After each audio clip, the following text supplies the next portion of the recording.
Bonsoir John MacArthur. Bonsoir. Merci beaucoup d'être en direct avec nous de New York dans Europe Nuit. Alors on va profiter de cet anniversaire pour esquisser un premier bilan de la présidence Obama.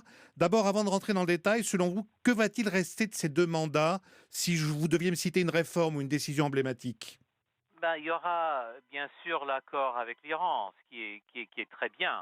C'est un accord historiquement très important et on peut dire que c'est vraiment sa plus grande réussite dans la politique étrangère. Hmm. Mais malheureusement, à part ça, il reste très peu, à mon avis, de sa promesse, parce que c'est un type, en fin de compte, très très intelligent, avec beaucoup de capacités pour parler, pour s'exprimer correctement.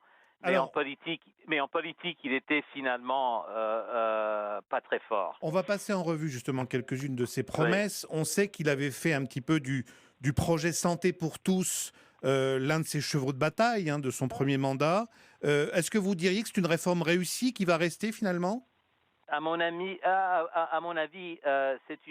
va rester, mais il faut comprendre que c'est un système qui renforce le pouvoir de l'assurance privée, l'assurance santé privée, parce que en fin de compte, c'est un système qui subventionne les polices privées d'assurance pour les pauvres, Hmm. alors que en France, au Canada, dans des pays plus civilisés que le nôtre, c'est ce qu'on appelle le paiement unique. Oui, on n'en est pas Et encore à c'est la sécurité entièrement, sociale à la française, quoi. on est très très loin du Medicare. Ouais. Medicare, c'est pour les gens âgés, et ceux qui prônaient un système d'assurance santé universel auraient préféré Medicare pour tout le monde, John MacArthur, Medicare pour tout. on a l'impression que Barack Obama voudrait passer à la postérité avec une autre réforme, même si on sait que les vents contraires sont violents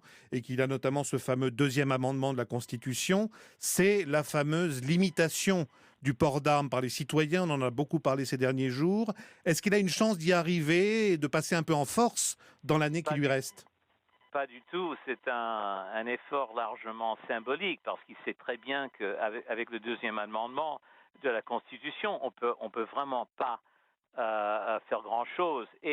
Le moment de faire quelque chose, c'était dans les 2 premières années de son mandat, dans son premier mandat, lorsqu'il avait une nette majorité, une grande majorité dans les deux chambres du Congrès.